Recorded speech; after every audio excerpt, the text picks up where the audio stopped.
Wesla Whitfield, a classically trained vocalist whose fresh interpretations of the Great American Songbook were anything but standard, died on Friday at her home in St. Helena, California. She was 70. The cause was complications from bladder cancer. Her husband, Mike Greensill, a jazz pianist who performed and recorded with Ms. Whitfield for decades, wrote in an email. Ms. Whitfield trained as a coloratura soprano and sang with the San Francisco Opera Chorus during the 1970s. But she found the experience unfulfilling, and after completing a performance, she would often sneak off to sing in piano bars in opera.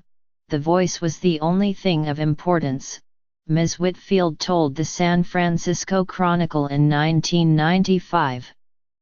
The lyric and the story didn't count, and that was boring to me.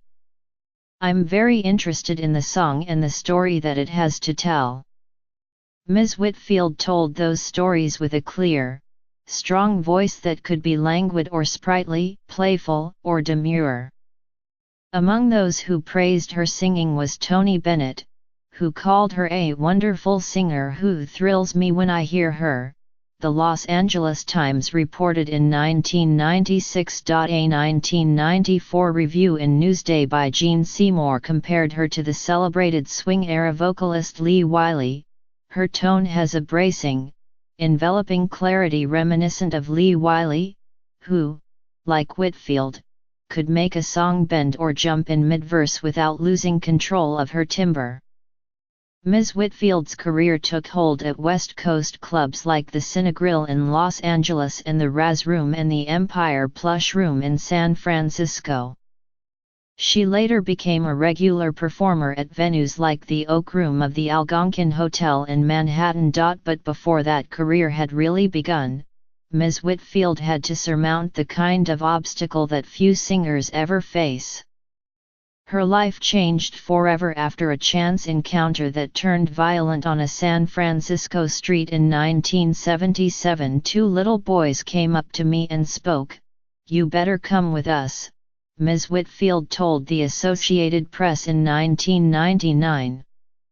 "I turned away, but I saw one little boy open his jacket.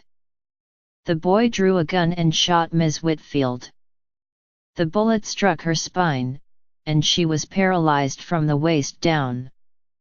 But after a period of depression she returned to singing. It has almost nothing to do with my life, and certainly, definitely, nothing to do with my music," she said in an interview on NPR's Weekend Edition in 1993. Ms. Whitfield rarely discussed the shooting or her partial paralysis.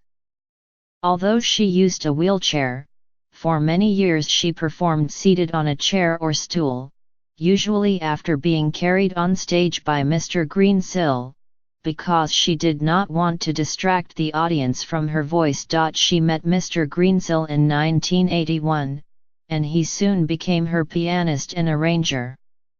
They married in 1986.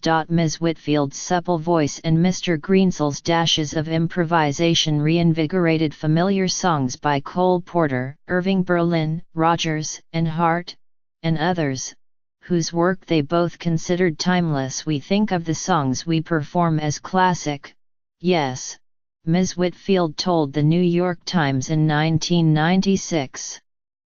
"But in the same way Schubert's songs are classic. They're not nostalgic even though they're old. They speak to the human condition today.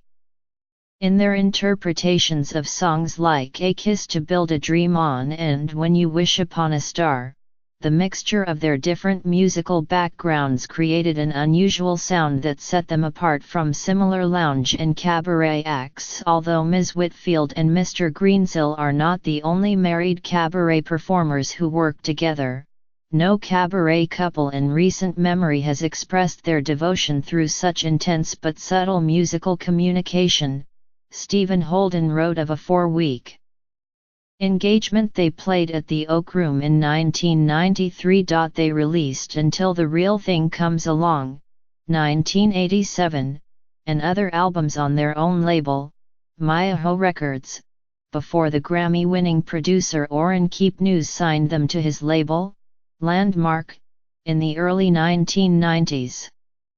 They released some 20 more records together, often with other musicians, on Landmark and other labels, including Beautiful Love, 1993, and Teach Me Tonight, 1997.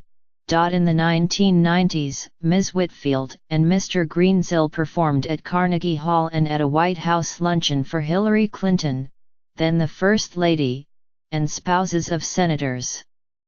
Their last performance together was at Silos in Napa, California, in June 2017. Wesla Whitfield was born Weslea Marie Edwards on September 15, 1947, in Santa Maria, California, about 60 miles northwest of Santa Barbara.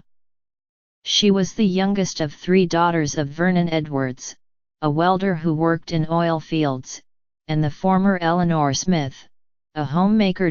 She graduated from high school in Santa Maria and attended Pasadena City College before receiving a degree in music from San Francisco State University in 1971.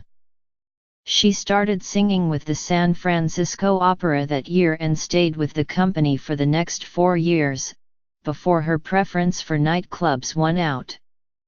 After leaving the opera, she worked for a time as a singing cocktail waitress. Her first marriage, to Richard Whitfield, ended in divorce, as did a brief second marriage. She kept the surname Whitfield because she liked the alliteration. The story of Ms. Whitfield's first name is more involved. Her mother said she was named after a friend whose name was spelled Weslea, with a silent I.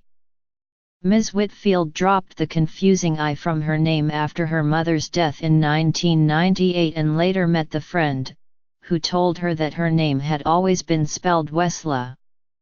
In addition to her husband, Ms. Whitfield is survived by a sister, Lorella Pickett. In 1993 milliseconds, Whitfield was asked whether having to sit impeded her singing.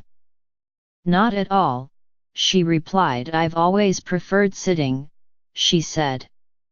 "It brings everything to a stop, and then we just focus on the music."